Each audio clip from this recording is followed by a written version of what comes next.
Hello बच्चों, let us read this question. This question says peroxo disulfate salt, example Na2S2O8, are strong oxidizing agent used as bleaching agent for fats, oils and fabrics. Can oxygen gas oxidize sulfate ion to peroxo disulfate ion S2O8 2 minus in acidic solution with the O2 gas being reduced to water? Given O2 gas plus 4H plus aqueous plus 4 electron gives 2H2O. E naught is equal to 1.23 volt.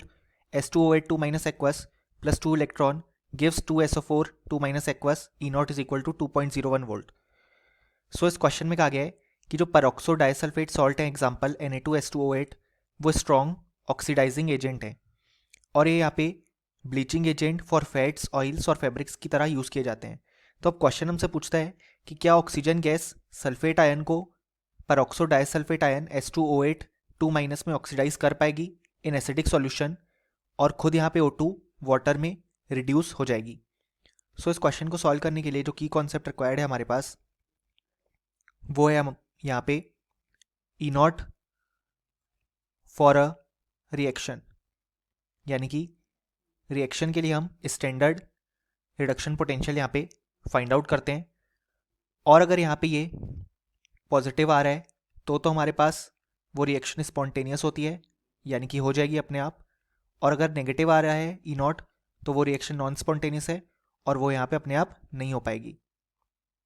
सो हम देखते हैं. तो question हमसे कहता है कि यहाँ पे हमारे पास जो ऑक्सीजन गैस है उसे सल्फेट आयन को यहाँ पे ऑक्सीडाइज करना है टू फॉर्म S2O8 2 माइनस और खुद यहाँ पे वो वाटर में रिड्यूस हो जाए. सो अगर हम यहाँ पे इस रिएक्शन को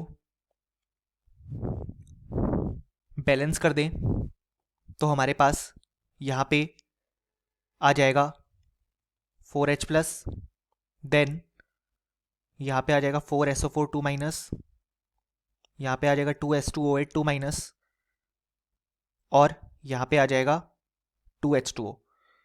सो ये होगी reaction between O2 and sulphate ion. So अब हम अबव गिवन इक्वेशन में से इस रिएक्शन को फॉर्म करने की कोशिश करते हैं.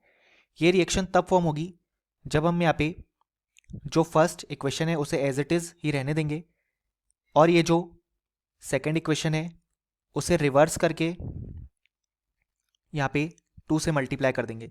तो जब हम यहाँ पे सेकेंड इक्वेशन को रिवर्स करके 2 से मल्टीप्लाई करेंगे तो इक्वेशन बन जाएगी 4SO4 2 minus gives 2S2O8 2 minus aqueous plus 4 electron. Let us से this as equation 3.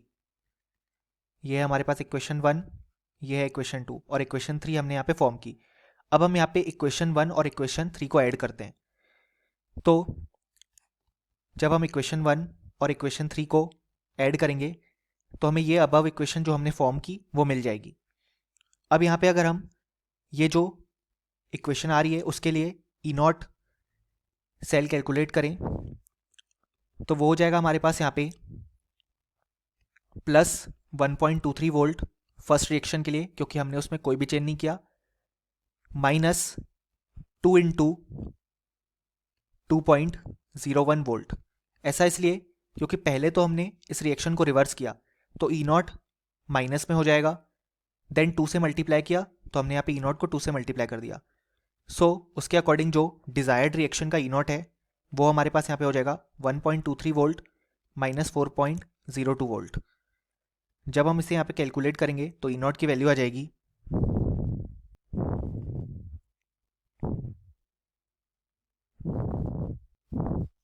Minus 2.79 volt. सो हम देख सकते हैं कि डिजायर्ड रिएक्शन के लिए ई नॉट की वैल्यू नेगेटिव आ रही है, यानी कि ये रिएक्शन नॉन स्पॉन्टेनियस होगा. और हमें लिख सकते हैं कि जो O2 है वो यहाँ पे can not oxidise sulphate into S2O8 2 minus. So ये था हमारा complete solution. Hope you understood it well. Best of luck.